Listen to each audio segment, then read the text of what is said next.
मेरी दादी। रीना अपनी दादी से बहुत प्यार करती है। रीना अभी मात्र 10 साल की है। एक दिन जब वो अपने स्कूल से लौटकर आई तो उसे दादी कहीं नजर नहीं आ रही थी। उसने दादी का कमरा, बाथरूम, पूरा घर सब देख लिया, लेकिन दादी कहीं नहीं मिली। रीना ने अपनी मम्मी रजनी से पूछा, मम्मा, दादी कहाँ है? दिख नहीं रही। रजनी ने बेटी के सिर पर हाथ फेरते हुए कहा, रीना बेटा, दादी का यहाँ मन नहीं लग रहा था, इसीलिए वह गांव चाची जी के पास चली गई हैं। रीना उदास हो गई और अपनी माँ से बोली, मम्मा, आपने दादी को रोका क्यों नहीं? मुझे उनकी बहुत याद आएगी। वह वापस कब तक आएंगी?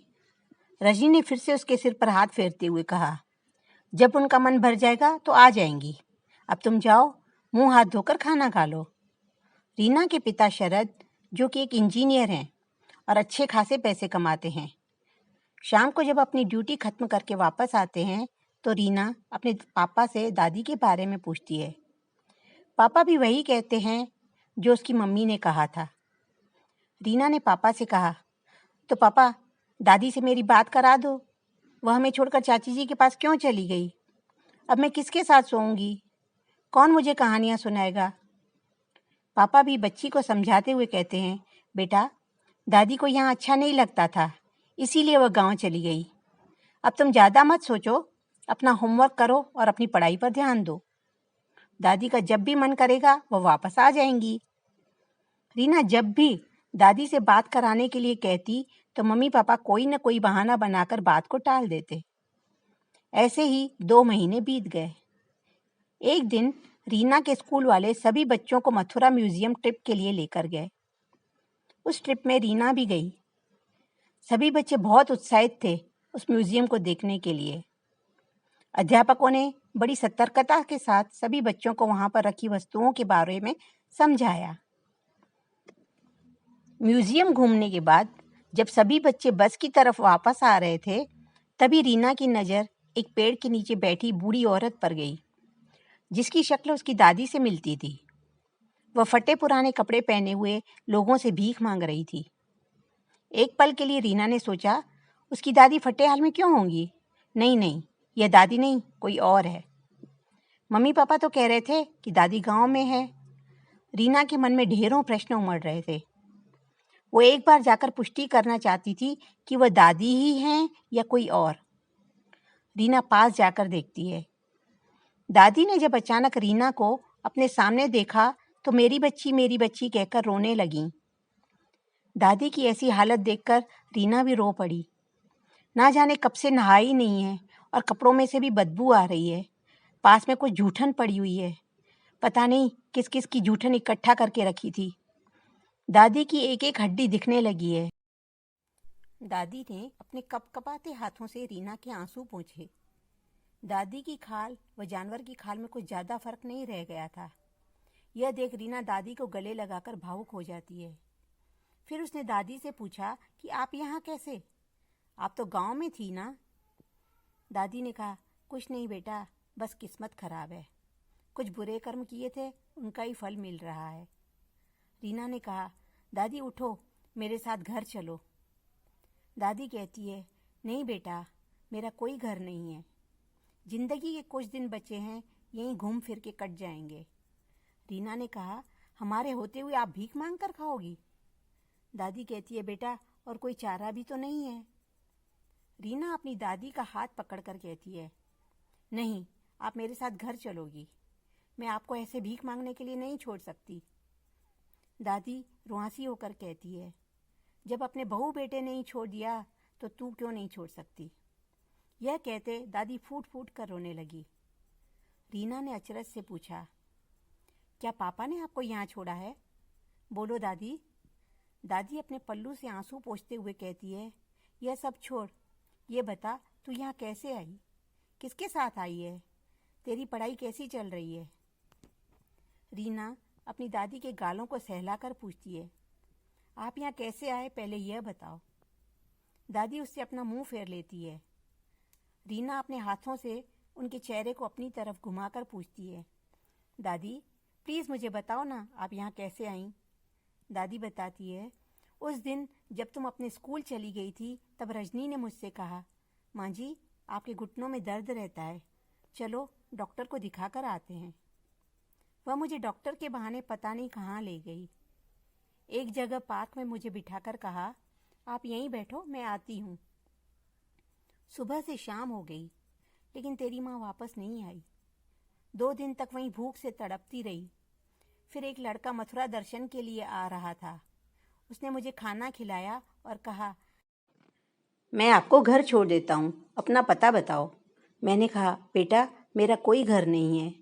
तब वो मुझे यहीं छोड़ गया। तब से मैं यहीं हूँ।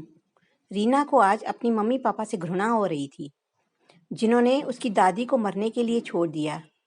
इतने में रीना को ढूंढते हुए उसके सर्व मैडम आ गए। उन्होंने उन दोनों की सारी बातें सुन ली थी। मैडम ने कहा, रीना तुम्हारी दादी को मैं अपने पास रखूंगी, तुम परेशान मत हो। रीना रोकर कहती है, नहीं मैडम, मेरी दादी मेरे साथ ही रहेंगी। सर, मैडम, क्या मैं अपनी दादी को बस में अपने साथ लेकर चलूं? सर व मैडम कहते हैं, क्यों नहीं, जरूर। सभी लोग दादी को बस में साथ लेकर लॉज पर अपना अपना सामान लेकर घर वापसी की तैयारी करते हैं। लॉज पर ही रीना की मैडम ने अपनी एक साड़ी दादी को दी। दादी ने नहा धोकर वह साड़ी पहनी तो उनकी आंखों से आंसू बहने लगे। रीना ट्रिप से वापस आती है। रात हो चुकी थी। पापा भी ऑफिस से आ गए होंगे। रीना दादी को घर के बाहर आंगन में ही बिठा देती है। घर पहुंचते ही मम्मी ने पूछा, कैसा रहा ट्रिप? रीना कोई जवाब नहीं देती। फिर पापा कहते हैं, रीना बेटा, मम्मा तुमसे कुछ पूछ रही हैं, उत्तर दो।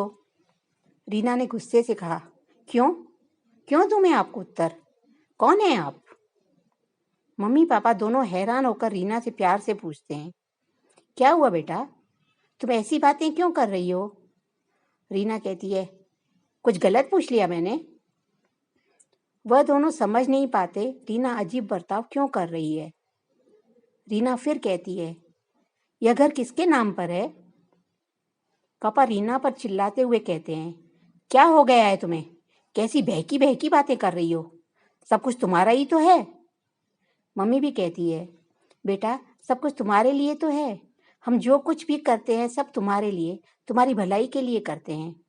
रीना ने कहा, दादी को बीच रास्ते में बनने के लिए छोड़ दिया, वह भी मेरे लिए, मेरी भलाई के लिए। यह सुनते ही मम्मी की आंखें खुली की खुली रह गई। फिर रीना कहती है, आप मुझे पढ़ा लिखा कर योग्य बना दो, फिर आप दोनों को मैं खुद ही अनाथ आश्रम में भेज दूंगी।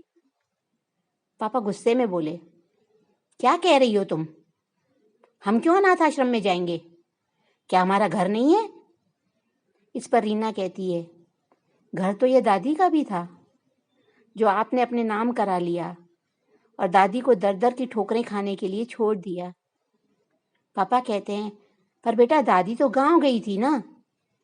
रीना गुस्से में कहती है, बस करो पापा, और कितना झूठ बोलोगे? पापा अचरज से कहते हैं, मैं क्या झूठ बोल रहा हूँ, तुम कहना क्या चाहती हो? रीना अपनी मम्मी को देखकर कहती है, मम्मी दादी को अकेला अनजान जगह छोड़ आई थी, क्या आपको पता नहीं है? पापा कहते हैं, क्या? मुझे तो रजनी ने कहा था कि माँ का यहाँ मन नहीं लगता, इसलिए वह गांव जा रही है, चाचा जी के पास। रीना ने कहा, तो पापा आपने फ़ोन करके एक बार भी यह जानने की कोशिश की कि माँ कहाँ है, कैसी है, किस हाल में है? पापा कहते हैं, बेटा गांव में फ़ोन नहीं है, इसलिए तुम्हारी बात नहीं करवा रहा था। तुमने कहाँ देखा माँ को? फिर शरद अपनी पत्नी से पूछते हैं, रजनी माँ कहाँ है?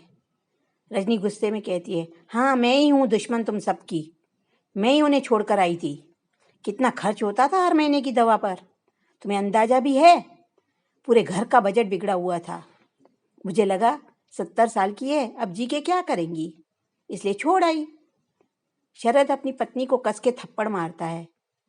रीना बाहर बैठी अपनी दादी का हाथ पकड़कर उन्हें अंदर ले आती है, जहां शरद अपनी पत्नी को हाथ पकड़कर घर से बाहर निकाल रहा था। तभी अपनी माँ को देख उनके पैरों में गिर गया। माँ मुझे माफ़ कर दो, मैंने रजनी की बातों पर विश्वास कर लिया, लेकिन अब ये यहाँ नहीं रहेगी। दादी अपने बेटे का हाथ पकड़े हुए कहती है, बेटा वह कहाँ जाएगी, उसे माफ़ कर दे। शरद कहता है, माँ इसने आपको मरने के लिए छोड़ दिया था और आप इस पर तरस खा रही हैं। नहीं माँ, अब ये यहाँ नहीं रह सकती। रजनी अपनी सास के पैरों में गिर जाती है। मुझे माफ़ कर दो माँ जी, मुझे माफ़ कर दो। मैं आगे से कभी भी ऐसा नहीं करूँगी। बस एक बार मुझे माफ़ कर दो। लेकिन शरद नहीं मानता। फिर माँ कहती है, बेटा तू भी वही कर रहा है जो इसने किया, तो इसमें और तुझमें क्या फ़र्क रह गया। इसे छोड़ दे, मेरी परवरिश ऐसी नहीं है। रजनी अपनी सास के आगे हाथ जोड़कर कहती है, माँ जी मुझे नहीं पता क्या हो गया था मुझे, बस एक बार मुझे माफ़ कर दो। दादी कहती है, बहू तुम्हें अपनी गलती का एहसास हो गया, यह बहुत बड़ी बात है। यह बात ध्यान रखना, हम जैसा करते हैं हमारे बच्चे भी वैसा ही करते हैं। यह कहानी आपको कैसी लगी हमें कमेंट करके ज़रूर बताएं। कहानी अच्छी लगे तो वीडियो को लाइक करें, शेयर करें व चैनल को सब्सक्राइब करें। धन्यवाद।